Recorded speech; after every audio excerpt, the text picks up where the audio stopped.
हमारे व्यस्त जीवन में ईश्वर की आवाज। प्रार्थना और आराधना में आपने इस गीत को कई बार गाया होगा। इस महान संस्कार को दंडवत बारंबार हो, पिता और पुत्र की महिमा, उन्हीं से प्रेषित आत्मा को देख न पाती आँख जिसे, दरसाता विश्वास उससे। ये आराधना के गीत 13वीं सदी के संत थॉमस एक्विनस ने गाया था। आज हम संत थॉमस एक्विनस का पर्व मनाते हैं, जो धर्म को दर्शन से जोड़ते हैं और दर्शन के साथ आध्यात्मिकता से उन्हें जोड़ने वाले संत थॉमस एक्विनस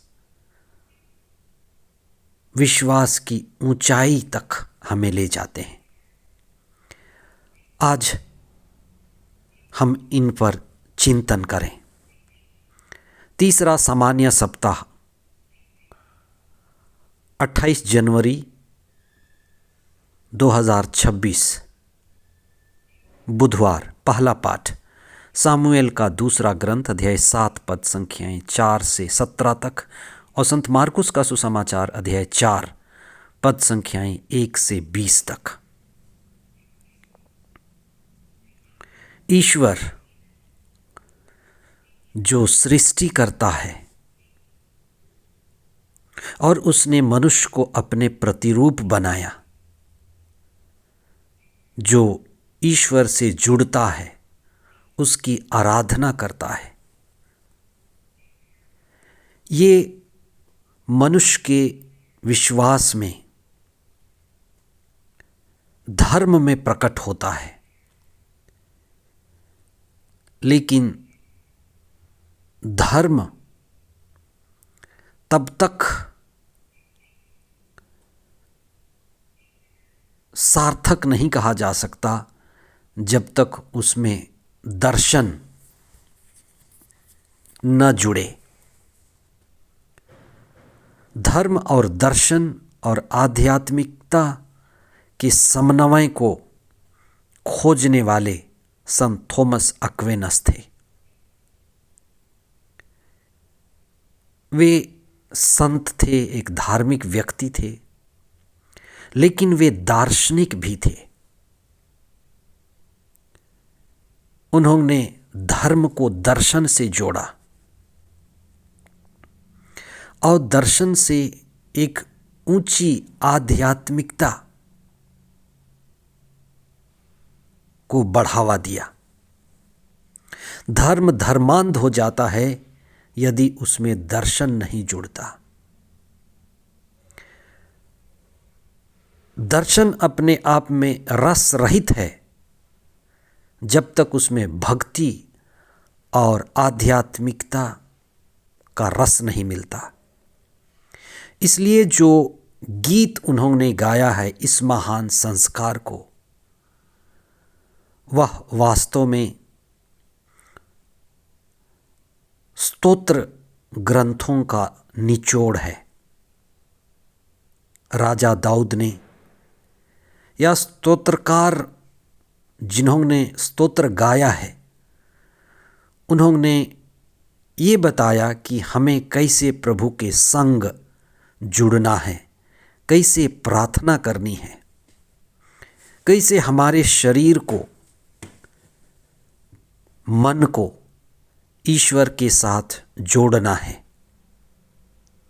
इसलिए जो गीत गाया गया है इस महान संस्कार को, उसमें धर्म, दर्शन और आध्यात्मिकता ये तीनों ही झलकती है। हम मनुष्य हैं, हमारा मनुष्य का स्वभाव है और ईश्वर ने हमें अपने जैसे बनाया है। इसलिए आज के पहले पाठ में नबी नातान के द्वारा ईश्वर राजा दाऊद से कहता है कि मैं इस्राएलियों के साथ भ्रमण करता रहा और मैंने तुमको चुना और मैं तुम्हारे साथ रहूँगा। तुम मंदिर नहीं बनवाओगे, तुम्हारे पुत्र मंदिर बनवाएंगे।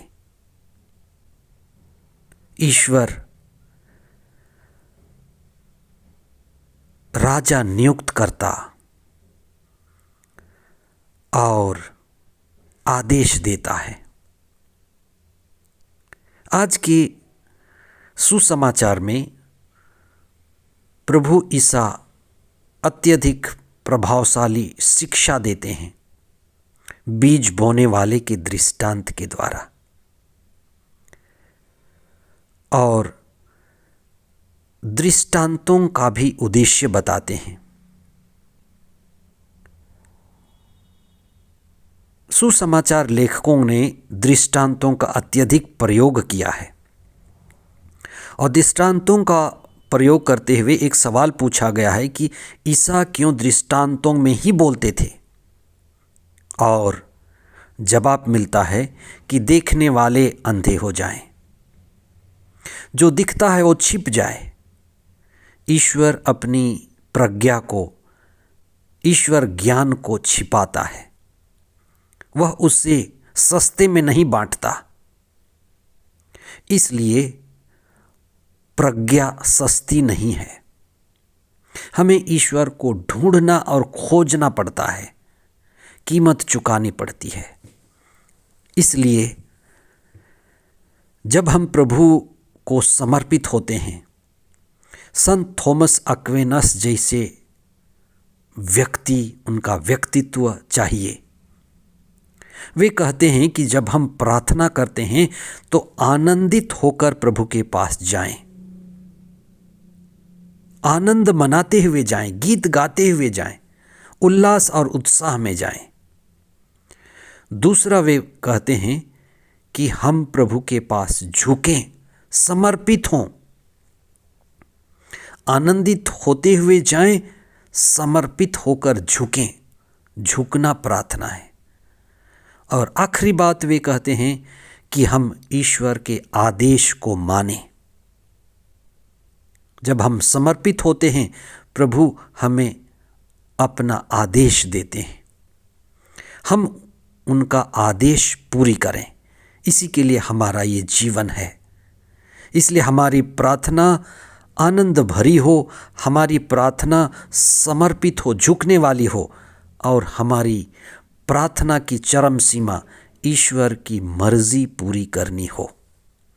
ये संत थॉमस एक्विनस के जीवन की शैली और जीवन का सिद्धांत है। इसके द्वारा हम अपने जीवन में आशीष और कृपा पाएं।